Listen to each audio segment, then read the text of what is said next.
Hello everyone, we're back with my review and recap of episode 5 of The Last of Us. Not much to say in the way of introduction, so let's dive right in. The episode opens in Seattle where we see the WLF, including the rebel who met up with Isaac in the last episode right after Isaac fragged his entire unit, at the hospital. That's the hospital Ellie and Dina are trying to reach. And there's clearly something very bad in the basement. What that bad thing is, they introduce to us now a season and a half into the show. It's the concept of spores, which were present throughout the entire game. And in the show, they portray these spores as a new evolution of the cordyceps infection.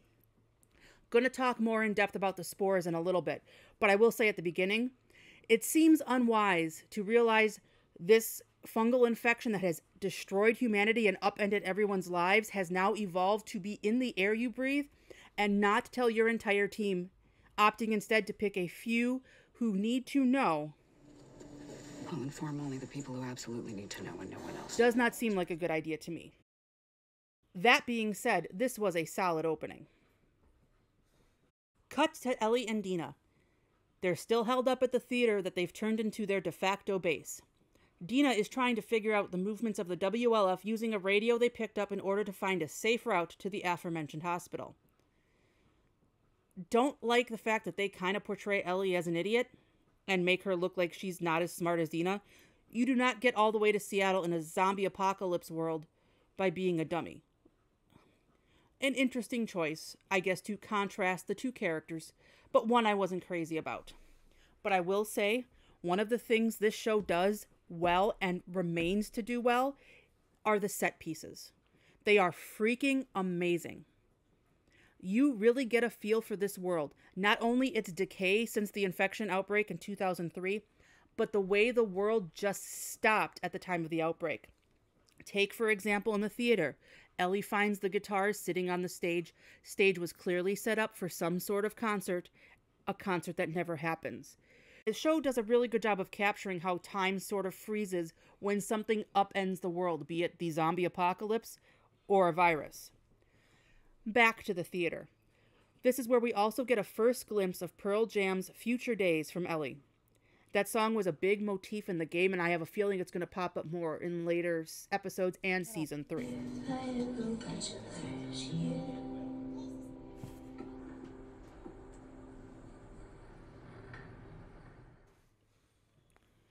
Dina figures out a plan, but Ellie sees a problem.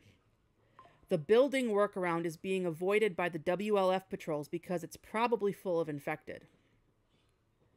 They also come to the realization that the Seraphites that they've seen evidence of throughout their trip in Seattle are kind of like the Amish of the zombie apocalypse. That'll come into play later. Our pair make their way through Seattle, again against fantastic set pieces, and they come across more dead Seraphites. Dina barfs again, and Ellie seems to start to realize this isn't a good idea. Dina talks to her about the first time she killed a person, but they kind of gloss over how Dina made it to Jackson at the tender age of 8. Dina also tells Ellie she would have hunted down her family's murderer forever. Then she gives Ellie a choice. Go on or go back. Keep going. And on we go. Night falls and the pair makes its way to the building they were looking for, which seems to be a defunct power plant. I kind of had the feeling they were going to find something big in this building, like the shamblers that we didn't see in the subway in Seattle that were brought up in the game at this point. The show does a fantastic job of building tension in this scene, which is not in the game. As they walk through this empty building, they come across the half-eaten corpse of a man, and then they find it. A smart one. A stalker. Oh, wait. 2 stalkers. Oh, wait. Many fucking stalkers. I will stop and say kudos to the people that play the infected. They are amazing. Absolutely amazing. They get overrun by the horde, and then, holy shit, plot convenience, Jesse saves their asses. But, as predicted, the WLF heard all the shooting and came after them. So now our trio flees the plant into the park, where the WLF won't follow. Jesse tells Ellie and Dina he found them from the map they left in the theater, and that'll be important later, probably in season 3. He also tells them Tommy is in town, and they've been looking for the two of them, and now the plan is to go home. Ellie doesn't like it. But they can't have an argument about that now because they run across the Seraphites. And they watch the Seraphites mercilessly gut a member of the WLF. While this is unfolding in front of them, Dina gets shot by an arrow. Ellie runs off as a diversion for the Seraphites. Ellie comes across a WLF patrol and the dogs. Dear Lord, please do not make her kill dogs in this show. It turns out she stumbled across the hospital they were looking for anyway, and we come across Nora, I think. She was there when Joel dies, and that's all that matters, but the fact I can't remember her name tells you something about the show. Ellie confronts her, and thanks for that name drop, by the way. Nora provokes Ellie by telling her Joel had it coming, and a chase ensues. This part is almost directly from the game. They fall into the hospital's overgrown basement, where Ellie uses her immunity as an advantage against the Spores. Nora does not have such an advantage. And honestly, the infected and the fungus in the basement with the Spores, incredible practical and special effects works. Truly amazing to watch on television. But, and you knew there'd be a but, this brings me back to the problem of the Spores. In the game, Spores were everywhere, and survivors always carried gas masks with them to deal with it. Now they've introduced Spores as a late evolution in the show, and gas masks, as of right now, don't seem to be a thought. It poses a major threat for a plot hole, and I'm not sure how they'll address that going forward. All it would have taken in the first season of the show is a throwaway line. It's a network of fungus, but sometimes they produce spores. And then throw a gas mask in some of the scenes. Hanging off of Joel's backpack. Hanging off of a wall. A corpse with a broken gas mask. It could have been done subtly in such a way that they laid the foundation for bringing the spores in, without it suddenly seeming like this, oh, we need a way to have the spores in the show. Let's do it like this. Because I think, and I struggle with this one because it seems like such an obvious glaring oversight, but I think they never intended to put the spores in the show. And then they realized, oh, how is that scene of Ellie and Nora in the basement going to work if we don't have the spores? So they brought them in season 2.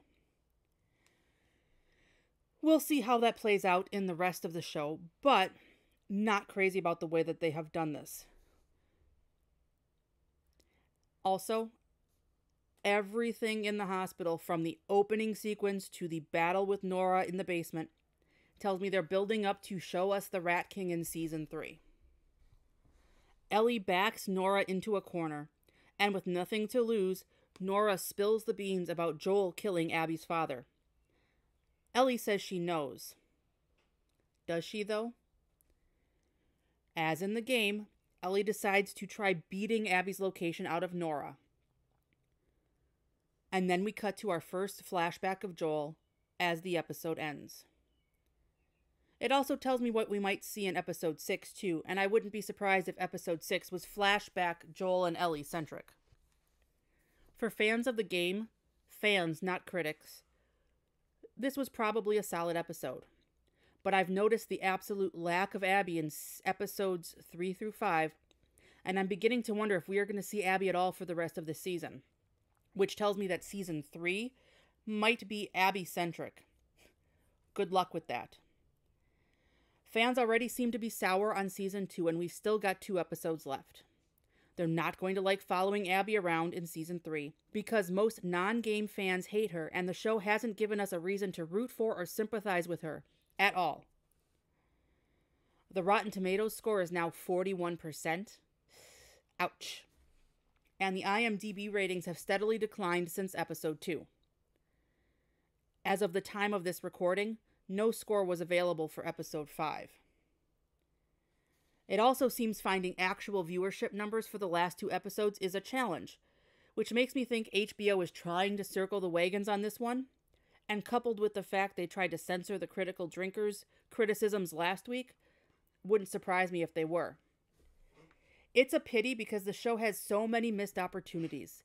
The sets are amazing, the supporting cast is solid, and when it deviates from the game, it has some really good golden moments. But between the choices made, like the Spores and some of the casting, and the shoehorned love story between Ellie and Dina, and the unlikable, irredeemable antagonist, it's a hard sell for those who aren't loyal to the game.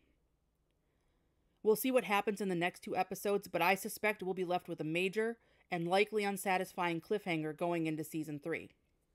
Anyway, that's episode 5 in the bag. We'll be back next week after episode 6. As always, thank you for listening. Don't forget to click like and subscribe and share this video. And until next time, take care of yourselves.